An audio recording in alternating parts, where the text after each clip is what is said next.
आप सभी को नमस्कार। 12वीं के प्रश्न पत्र पर चर्चा में आज यह दूसरा भाग। और दूसरे भाग की यदि बात करें तो हमने पहले भाग में 7वें प्रश्न तक चर्चा की थी। आज हम 8वें प्रश्न से आरंभ करेंगे।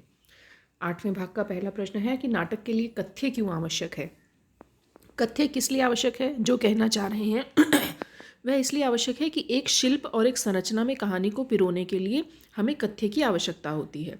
फिर साथ ही घटना, स्थिति या दृश्य जो भी हैं उनको एक क्रम में रखकर शून्य से शिखर की ओर मंच के माध्यम से आगे बढ़ाने के लिए हमें कथ्य की आवश्यकता होती है। आप ये लिख सकते हैं। कहानी के चरम उत्कर्ष के समय लेखक को किस बात का ध्यान रखना चाहिए? तो इसमें भी कुछ पॉइंट्स हैं। तो पहले पॉइंट में आप लिख सकते हैं कि क्योंकि भाव और पात्रों की अतिरिक्त अभिव्यक्ति चरम उत्कर्ष के प्रभाव को कम ना करे, इस बात का हमें अवश्य ध्यान रखना चाहिए। उद्देश्य की पूर्ति के लिए अतिरिक्त आग्रह के कारण कहानी भाषण में ना बदल जाए। मनोरंजन जो है वो कहानी का एक तत्व के रूप में अवश्य विद्यमान रहना चाहिए ताकि लोगों की रुचि उसमें बनी रहे। चरम उत्कर्ष पाठकों को स्वयं सोचने के लिए प्रेरित करे, उन्हें इतनी स्वतंत्रता दे कि पाठक को लगे कि उनका खुद का निर्णय है जो कहानी के माध्यम से सामने दिखाया गया है या लिखा गया है। 9वें प्रश्न की बात करते हैं। विशेष रिपोर्ट कितने प्रकार की होती है? तो आप सभी जानते हैं कि विशेष रिपोर्ट 4 प्रकार की है: खोजी, इन डेप्थ, विश्लेषणात्मक और विवरणात्मक। यही आपने उत्तर में लिख देना है। इंटरनेट क्या है? इंटरनेट एक अंतरक्रियात्मक माध्यम है और सूचनाओं का विश्वव्यापी जाल है। और कमियां क्या हैं? आप जानते हैं कि इंटरनेट का दुरुपयोग आज जगह जगह किया जा रहा है। समय समय पर अगर विवेक से आप काम न लें तो अश्लील पन्ने भी बहुत से हैं जिनका बच्चों पर भी दुष्प्रभाव पड़ता है। बच्चों की उपयुक्त सामग्री निकालने के चक्कर में कभी कभी कुछ ऐसी उलझुल चीज़ें भी, सामग्री भी आपके सामने आ जाती है जो उनकी आयु के उपयुक्त नहीं है। ऐसी ही कुछ भी कमियां आप लिख सकते हैं। फिर है निम्न में से किन्हीं 2 प्रश्न के उत्तर दीजिए। ये आपके अंतराल से लिए गए हैं। अंतरा भाग 2 में पहला प्रश्न है यहाँ, दुख ही जीवन की कथा रही। पंक्ति पढ़ते ही समझ जाएंगे कि सरोज स्मृति निराला से ली गई है। इस पंक्ति में निहित निराला की वेदना को आपने प्रस्तुत करना है। आप जानते हैं जब आपने कविता पढ़ी तो वहाँ निराला कहते हैं, दुख ही जीवन की कथा रही, क्या कहूँ आज जो नहीं कही। और आपने थोड़ा सा पृष्ठभूमि में देखा होगा कि निराला जी का पूरा जीवन दुखों में बीता। पहले पत्नी का देहांत हुआ, फिर विवाह के उपरांत उनकी पुत्री का देहांत हो गया। तो पूरी तरह जब हम बात करते हैं तो उनका पूरा जीवन एक तरह से दुखद कथा की तरह रहा जिसे उन्होंने कभी भी गाया नहीं।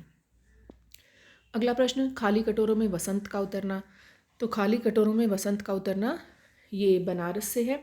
भिखारियों के चेहरे पर जो चमक आ जाती है उसे यहाँ पर खाली कटोरों में वसंत के उतरने से प्रतीकात्मक रूप में दिखाया गया है। वसंत का जब आगमन होता है तो गंगा के घाट पर लोग बढ़ जाते हैं, आना जाना बढ़ जाता है और फिर भिखारियों के कटोरों में भी भीख आनी शुरू होती है जिससे उनके चेहरे पर चमक आ जाती है और इसीलिए खाली कटोरों में वसंत का उतरना यहाँ कहा गया है। कोयल और भंवरों के कलरव का नायिका पर क्या प्रभाव पड़ता है? ये जितने भी उपादान हैं ये सब नायिका की विरह व्यथा को बढ़ा देते हैं। विरागनी कहीं उसे जलाकर भस्म न कर दे इसलिए वह अपने हाथों से अपने कानों को बंद कर लेती है। ये प्रभाव पड़ता है कि वह और व्यथित हो जाती है और दुखी हो जाती है। फिर है किसी एक काव्यांश की सप्रसंग व्याख्या करें।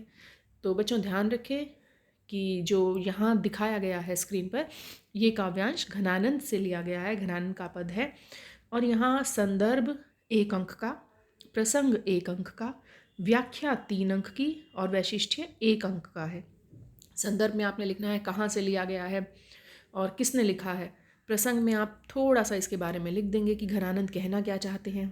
व्याख्या में तो आप जानते ही होंगे कि जो भी आपको पंक्तियाँ दी गई हैं उनको थोड़ा सरल भाषा में, समझाने की भाषा में लिख देना है। और फिर इस संपूर्ण पद का वैशिष्ट्य क्या है, विशेष क्या है, उसे आप अंतिम रूप से लिख दें तो आपकी व्याख्या संपूर्ण हो जाएगी। इसे भी बहुत अधिक ज़बरदस्ती बढ़ाने का प्रयास ना करें, कम शब्दों में अधिक से अधिक बातें लिखने का प्रयास करें, गागर में सागर भरने की कोशिश करें। 12वें प्रश्न पर आते हैं। धर्म का रहस्य जानना वेद शास्त्रज्ञ धर्माचार्यों का ही काम है। इस बात से आप कहाँ तक सहमत हैं और धर्म संबंधी अपने विचार व्यक्त कीजिए। इसे मैं एक सामान्य प्रश्न मानूंगी क्योंकि जनरल क्वेश्चन है। अगर आपने पाठ नहीं भी पढ़ा है तो आप इसके आधार पर इसका उत्तर लिख सकते हैं कि क्या वाकई धर्म का रहस्य जानना वेद शास्त्रज्ञ धर्माचार्यों का ही काम है? बिल्कुल नहीं, जो मेरा व्यक्तिगत राय है। धर्म हर एक की व्यक्तिगत वस्तु है और सभी को उसे समझने की पूरी स्वतंत्रता है।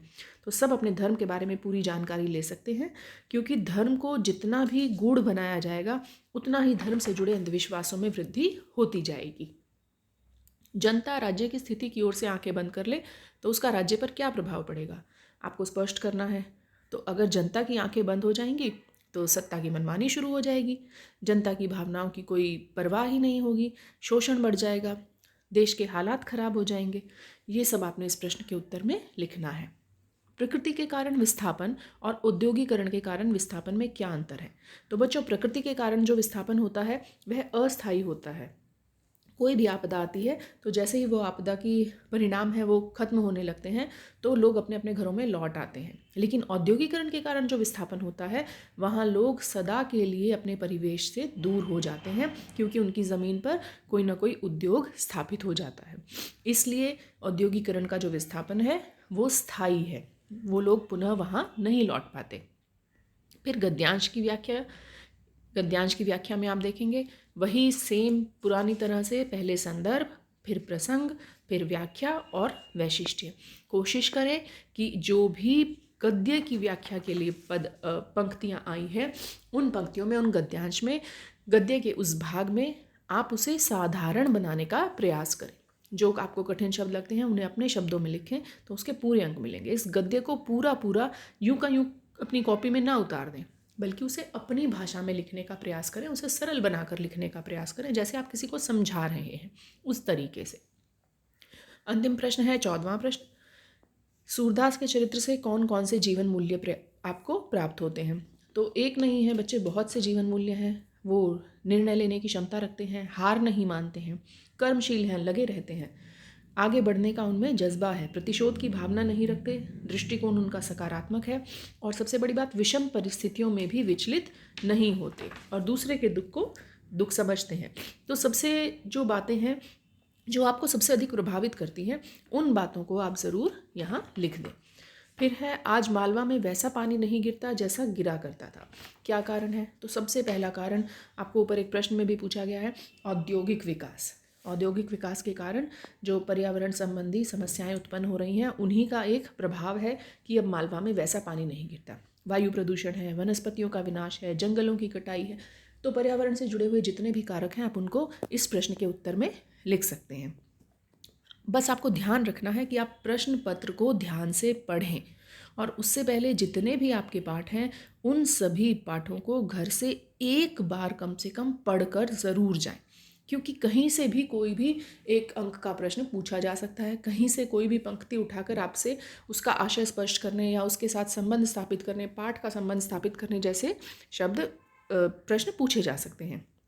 उम्मीद करती हूँ आपको ये वीडियो अच्छी लगी होगी। तो आप अपने पाठ के पढ़कर और फिर पेपर देने जाएंगे, सभी प्रश्नों के उत्तर हल करेंगे, निश्चय ही आपके अंक भी बहुत अच्छे आएंगे।